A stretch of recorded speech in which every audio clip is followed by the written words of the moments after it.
إن أول بيت وضع للناس للذي بمكة مباركا وهدى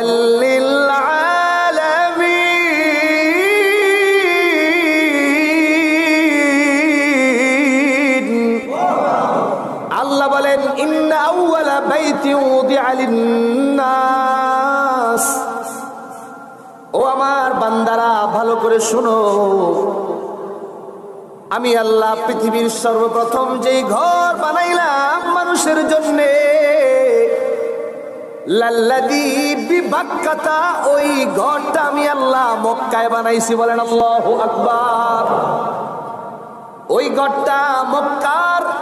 যেই বাইতুল্লাহ আছে যেই কাবা আছে আমি আল্লাহর ঘর মুবারাকা